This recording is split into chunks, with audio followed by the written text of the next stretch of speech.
Vasanthakumar Raman blog YouTube ചാനലിലേക്ക് ഏവർക്കും സ്വാഗതം. ഗൃഹദർശനം എത്ര വിധം എന്നതിനെക്കുറിച്ചാണ് പ്രതിപാദിക്കുന്നത്. സാധാരണ ഗ്രഹങ്ങൾക്ക് 4 വിധത്തിലാണ് ദർശനം വരുന്നത്. കിഴക്ക്, വടക്ക്, തെക്ക്, പടിഞ്ഞാറ് എന്നീ ദിക്കുകളിലാണ് സാധാരണ ദർശനം വരുന്നത്. ഇവയിൽ ഏതെങ്കിലും ഒരു ദിക്കിൽ ദർശനമായി വരുന്ന ഒറ്റ ഗ്രഹങ്ങൾക്ക് ശാല എന്ന് പറയുന്നു. സുക്ഷേത്രം കിഴക്കോട്ട് ദർശനമായി വരുന്ന ഒരു ഗ്രഹത്തിൻ്റെ വടക്കുഭാഗത്തെ അഗ്രഭാഗത്തു നിന്നും തെക്ക് ഭാഗത്തെ അഗ്രഭാഗത്തു നിന്നും ഓരോ നീട്ട് കിഴക്കോട്ട് എടുത്ത് കിട്ടുന്ന 3 ഭാഗമുള്ള വീടിനെ സുക്ഷേത്രം എന്ന് പറയുന്നു.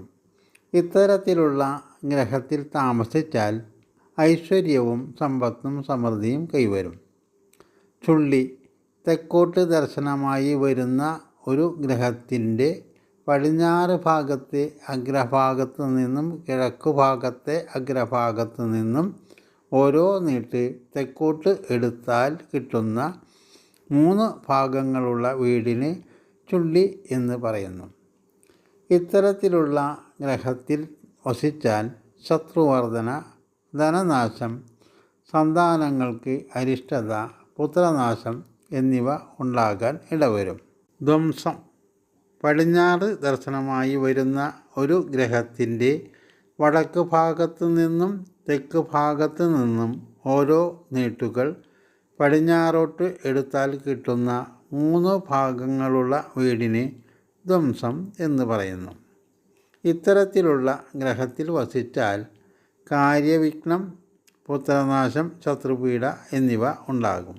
ഹിരണ്യനാഭി വടക്കു ദിക്കിൽ ദർശനമായി വരുന്ന ഒരു ഗ്രഹത്തിൻ്റെ കിഴക്ക് ഭാഗത്തെ അഗ്രഭാഗത്തു നിന്നും പടിഞ്ഞാറ് ഭാഗത്തെ അഗ്രഭാഗത്തു നിന്നും വടക്കോട്ടായി ഓരോ നീട്ടുകൾ എടുത്താൽ കിട്ടുന്ന 3 ഭാഗങ്ങളുള്ള വീടിനെ ഹിരണ്യനാഭി എന്ന് പറയുന്നു. ഇത്തരത്തിലുള്ള ഗ്രഹത്തിൽ വസിച്ചാൽ ഐശ്വര്യവും സമൃദ്ധിയും ഉണ്ടാകും. അടുത്തതായി കാജം.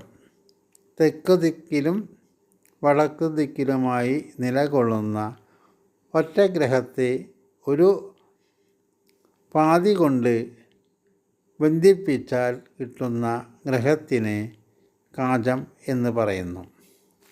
ഇത്തരത്തിലുള്ള ഗ്രഹത്തിൽ വസിച്ചാൽ എല്ലായ്പ്പോഴും ആ ഗ്രഹത്തിൽ കലഹം ഉണ്ടാകും. സിദ്ധാർത്ഥകം കിഴക്കു ദിക്കിലും പടിഞ്ഞാറ് ദിക്കിലുമായി നിലകൊള്ളുന്ന കിഴക്കിനെയും പടിഞ്ഞാറേറ്റിനെയും പാത്തി കൊണ്ട് ബന്ധിപ്പിച്ചാൽ കിട്ടുന്ന ഗ്രഹത്തിന് സിദ്ധാർത്ഥകം എന്ന് പറയുന്നു.